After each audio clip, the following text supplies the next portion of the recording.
ہے دین میں بھلائی دنیا و آخرت کی، پیغام شعیب کاشفی ہم سب کا رہنما ہے۔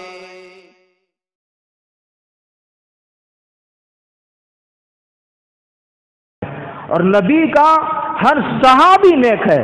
اگر نبی کا ہر صحابی نیک نہ ہو تو پھر کون نیک ہوگا؟ سب سے پہلے اسلام کو پہنچا، سب سے قرآن ان کے سامنے نازل ہوا، قرآن کو سب سے پہلے حضور نے ان تک پہنچایا، اور اسلام کو لے کر دوسروں تک پہنچانے کی امانت و ذمہ داری حضور نے صحابہ کو سونپی ہے۔ جس طرح انبیاء کا انتخاب ہوتا ہے، انبیاء کے ساتھیوں کا بھی انتخاب ہوتا ہے، تاکہ وہ ان کے مشن کو سمجھ سکے، تاکہ وہ ان کے کام کی نوعیت کو سمجھ سکے اور ہر حکم کی حیثیت کو سمجھ سکے۔ جس طرح انبیاء کا انتخاب ہوتا ہے، اسی طرح صحابہ کا بھی انتخاب ہوتا ہے اور ہوا ہے۔ تمام مخلوقات میں افضل ہیں۔ صحابہ کا استاد حضور کا انبیاء کا استاد خدا ہوتا ہے۔ انبیاء کا استاد انسانوں میں کوئی نہیں ہوتا۔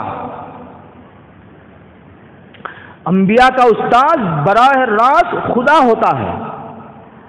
عرش پر سے رہبری ملتی ہے، فلاں تقاضا پیش آیا، اس کے حکم معلوم کرنے کی ضرورت تھی، حضور آسمان کو دیکھ کے جبریل تشریف لائے۔ ایک واقعہ پیش آیا، جبریل حکم لے کر کے تشریف لائے، ایسا ہوتا تھا۔ اور صحابہ کا استاد میرے اور آپ کے آقا سید الکائنات حضرت محمد مصطفیٰ صلی اللہ علیہ وسلم کی ذات گرامی ہے۔ صحابہ کی تربیت امام الانبیاء نے کی ہے، امام الانبیاء نے کی ہے۔ قرآن کریم نے ایک جگہ کہا یتلو علیکم آیاتنا ویزکیکم ویعلمکم الکتاب والحکمہ۔ صحابہ نے حضور کو قرآن کی تعلیم بھی دی، حکمت کی تعلیم بھی دی، اور قرآن کریم کی آیتیں پڑھ کر سنائی، اور ان کو برائیوں سے پاک کیا۔ شرک میں ملوث تھے، وہاں کی گندگی سے نکالا، خرافات میں مبتلا سے نکالا۔ بدکاریوں کون سی؟ اچھا، میں بدکاریوں کی فہرست نہیں گناتا، بلکہ یوں سوال کرتا ہوں، بتاؤ حضور کے دنیا میں آنے سے پہلے کون سی ایسی برائی تھی جس میں صحابہ ملوث نہ تھے؟ خود جو ناتے راہ پر اوروں کے ہادی بن گئے، کیا نظر تھی جس نے مردوں کو مسیحا کر دیا؟ پوری دنیا کے قیامت تک آنے والی انسانیت کے رہبر بنا دیا حضرت امام الانبیاء کی صحبت نے۔ اللہ اکبر۔ حضور نے ان کو برے اخلاق سے پاک و صاف کیا۔ کیسا مانجا ہوگا، کیسا صاف ستھرا کیا ہوگا صحابہ کو حضور کی صحبت نے۔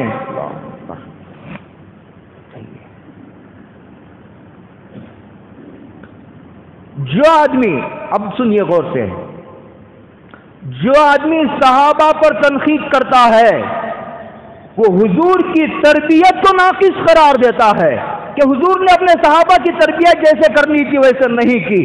نعوذ باللہ، ہزار مرتبہ نعوذ باللہ۔ تو صحابہ کو کہتا کہ یہ ایسا ہے، یہ ویسا ہے، اس کے اندر وہ برائی تھی، اس کے اندر یہ کمی تھی، یہ وہاں تک جائے گا سلسلہ۔ سرکار دو عالم صلی اللہ علیہ وسلم کی تربیت پر انگلی اٹھانا ہے اور یہ کہنا ہے کہ حضور نے اپنے صحابہ کی جیسی تربیت کرنی تھی ویسی تربیت نہیں کی۔ اور اصول سن لیجئے، حضور کا ہر صحابی کامل و مکمل ہے۔ ترتیب سے میں سناتا آ رہا ہوں، قرآن کریم کی 5ویں آیت اب سنا رہا ہوں آپ کو۔ حضور کا ہر صحابی کامل و مکمل ہے۔ ایسا تو ہوا ہے، اب سنیے غور سے، ایسا تو ہوا ہے، کوئی کامل ہے کوئی اکمل ہے، کوئی کامل ہے کوئی اکمل ہے۔ ایسا نہیں ہوا کہ ایک کامل ہے ایک ناقص ہے، ایسی تقسیم گمراہی ہے۔ اچھا، سبق امام الانبیاء نے پڑھایا، امتحان کس نے لیا؟ قرآن کریم نے کہا اولئک الذین امتحن اللہ قلوبہم للتقوی، امتحان عالم الغیب والشہادہ نے لیا، رب کائنات نے لیا، رب المشرق والمغرب نے لیا، جس کا انسان کا ظاہر و باطن، اس کی تنہائیاں اور اس کا اندرون باطن سب اللہ کے سامنے کھلا ہوا ہوتا ہے۔ اس پروردگار نے امتحان لے کر کے، اس نے آزما کر کے یہ فیصلہ سنایا، لہم مغفرۃ واجر عظیم اولئک هم الراشدون، میرے صحابہ میرے امتحان میں کامیاب ہیں اور 100% کامیاب ہیں، یہ آئیڈیل ہیں، یہ قیامت تک آنے والی انسانیت کے لیے نمونہ ہیں۔ اصحاب النجوم بأیہم اقتدیتم اہتدیتم، میرا ہر صحابی ستارے کے مانند ہے، جس کی بھی پیروی کرو گے اخلاص کے ساتھ انشاءاللہ منزل تک پہنچو گے۔ جو صحابہ کی گستاخی کرتا ہے، صحابہ کا گستاخ رسول ہے صلی اللہ علیہ وسلم۔ پہلے حضور کی گستاخی آتی ہے دل میں، اس کے بعد آدمی حضور کے شاگردوں پر انگلیاں اٹھاتا ہے۔ جو صحابہ کا گستاخ وہ حضور کا گستاخ ہے، چاہے وہ 5 وقت کی نماز پڑھتا ہو، چاہے وہ تہجد پڑھتا ہو، چاہے اس کے ہاتھ سے تسبیح نہ چھوٹتی ہو۔ ابن ملجم جس نے حضرت علی کا قتل کیا، جب اس کی زبان کاٹنے لگے، لوگ کہنے لگا بدن کا ہر عضو کاٹو، زبان کو رہنے دو تاکہ اس سے میں اللہ کا ذکر کر سکوں، اتنا بڑا ذاکر تھا ابن ملجم۔ حضور نے فرمایا اللہ اللہ فی اصحابی، میرے صحابہ سے ڈرو، اللہ سے ڈرو میرے صحابہ کے تعلق سے، میرے بعد انہیں ملامت کا نشانہ نہ بنانا۔ ان سے محبت کرنے کا مطلب یہ ہے کہ اس کو مجھ سے محبت ہے، اور ان سے دشمنی کرنے کا مطلب یہ ہے کہ اسے مجھ سے دشمنی ہے۔ کھل کر نہیں کہنا چاہتا، لیکن حملہ نشانہ سرکار کی ذات ہے، نشانہ سرکار کی ذات ہے۔ آگے فرمایا ومن آذاہم فقد آذانی، جس نے صحابہ کو تکلیف دی، حضور نے فرمایا اس نے مجھے تکلیف دی۔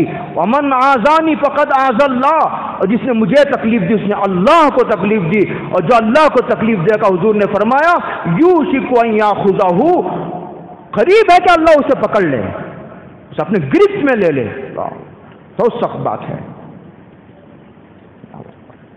گستاخ صحابہ، جو بھی صحابہ کی شان میں گستاخی کرتا ہے وہ لعنت کا مستحق ہے۔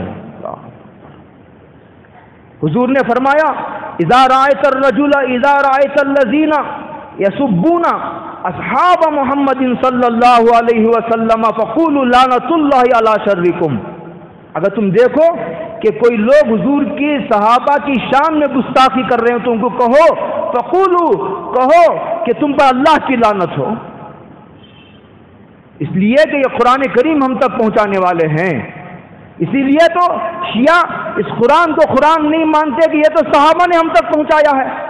صحابہ کون سے قابل اعتماد ہیں؟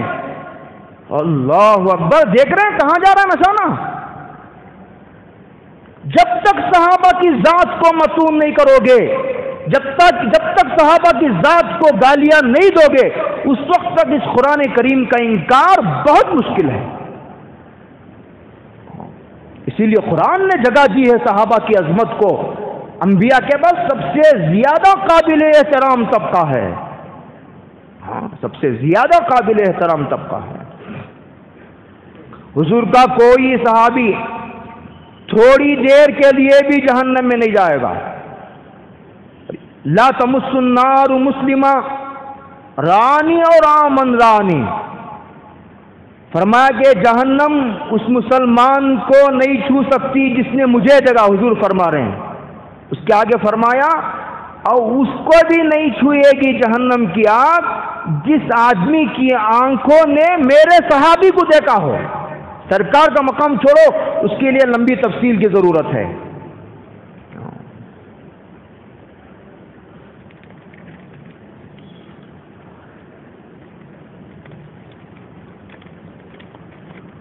اخلاص ایک چھپی ہوئی چیز ہے۔ اعمال نظر آ جاتے ہیں، ایک آدمی نماز پڑھتا ہوا نظر آ رہا ہے، پیسے دیتا ہوا نظر آ رہا ہے، مسجد بنا رہا ہے، مدرسہ بنا رہا ہے، نظر آ رہا ہے، راشن تقسیم کر رہا ہے، نظر آ رہا ہے، لیکن مخلص ہے یا نہیں ہے وہ تو ایک راز ہے، وہ تو میدان محشر میں ہی کھلے گا، تو میدان محشر میں وہ راز ہے، وہیں کھلے گا۔ اس لیے ڈرتے تھے صحابہ، نیک اعمال بھی کرتے تھے، ڈرتے تھے قبول ہوئے بھی یا نہیں ہوئے، لیکن قرآن نے صحابہ کے تعلق سے فرمایا کہ پوری امت کے درویش مل کر صحابہ کے ادنا درجے کے اخلاص کا مقابلہ بھی نہیں کر سکتے، اتنے بڑے مخلص ہیں صحابہ۔ تم کوانٹٹی میں بڑھ سکتے ہو، 10 حج کر لو، 20 کر لو، 50 حج کر لو، صحابہ نے جو 500 گرام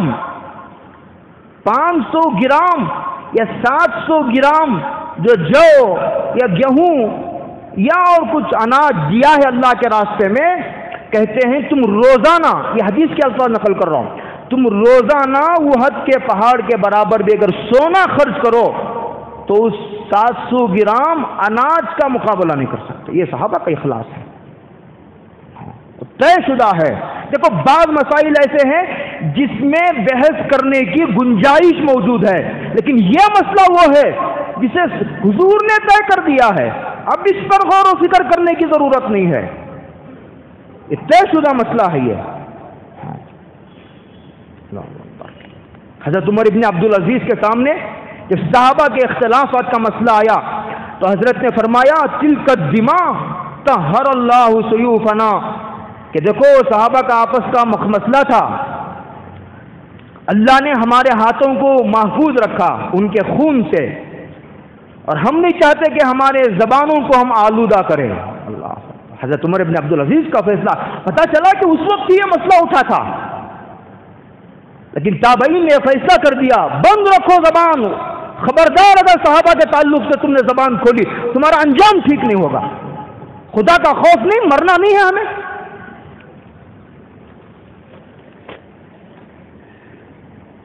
امام احمد نے فرمایا جب پوچھا گیا حضرت امیر معاویہ کے تعلق سے، اقول فیہم الا الحسنى ما اقول فیہم الا الحسنى، میں خیر کے علاوہ ان کے تعلق سے کچھ نہیں کہنا چاہتا۔ امام احمد بن حنبل ہیں، امام اہل السنت والجماعہ ہیں۔